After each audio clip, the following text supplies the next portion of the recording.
చేసిన పాపాలు వెంటాడుతుంటాయి అన్నది వైఎస్ఆర్ కాంగ్రెస్ పార్టీకి హిందుత్వ విషయంలో కనబడుతుంది. అప్పుడు రథదగ్ధమైనప్పుడు రథం పోతే రథంగా ఉంటాం.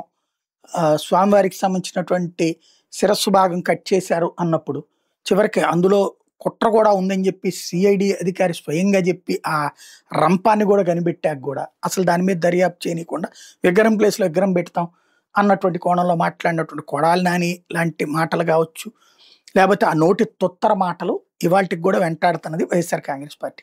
అందుకని తిరుమల లడ్డు విషయంలో అది వాస్తవంగా కనబడుతున్నదైతే నాకు తెలిసి నాకున్న అవగాహన మేరకు తిరుమల లడ్డూని కల్తీ ఎవడూ చేయలేడు.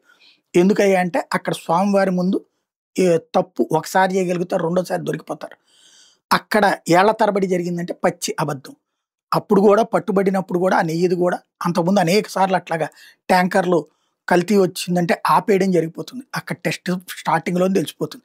దాంట్లో పామాయిల్ని నెయ్యిగా మార్చి కలిపారు అంటే అది పట్టుబడిపోతుంది అక్కడే, అది వెనక్కి పంపిస్తారు. కాకపోతే వాళ్ళ చట్టం ప్రకారం అలా కల్తీ చేసినందుకు శిక్షించే అధికారం లేదు, రిజెక్ట్ చేసే అధికారం ఉంది, బ్లాక్ లిస్ట్లో పెట్టే అధికారం ఉంది. కాబట్టి అట్లా చేస్తారు. అది ప్రభుత్వం ఇప్పుడు దానికి చట్టం చేయొచ్చు. అట్లాగే తిరుమల తిరుపతి దేవస్థానానికి ఎవరైనా కల్తీ ఇస్తే కనుక జైలు శిక్ష అని.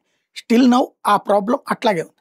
కాబట్టి దాంట్లో ఇప్పుడు అప్పన్న అనేటటువంటి అతను సుబ్బారెడ్డి, వైవి సుబ్బారెడ్డికి పిఏగా ఉన్నాడు. అయితే అతను పిఏ కాదు, ఎక్కడ గవర్నమెంట్ ఎంప్లాయ్ అని ఇప్పుడు సాక్షి రాసుకొచ్చింది. ఓవరాల్గా లడ్డూ విషయంలో మాత్రం వీళ్ళు చెప్పినట్టు పంది కొవ్వు ఆవు కొవ్వు అనేది పచ్చి అబద్ధం. అట్ ద సేమ్ టైం డాల్డానో పామాయిలో కలిపే ప్రయత్నం జరిగింది అన్నటువంటిది నిజం. బట్ అది పట్టుకుంటారు, ఎప్పటికీ పట్టుకున్నామనినే అప్పుడు శ్యామలరావు చెప్పింది. అయితే అంతకుముందే కలిపేసి ఉంటారని చంద్రబాబు గారు చెప్పారు. అది ఈ ప్రభుత్వం వచ్చాకనే జరిగింది. కానీ దాన్ని ప్రచారం చేసుకోవడం, సరిగ్గా సమాధానం చెప్పుకోవడం వీళ్ళకి చేతకానటువంటి పరిస్థితుల్లోనే ఉంది.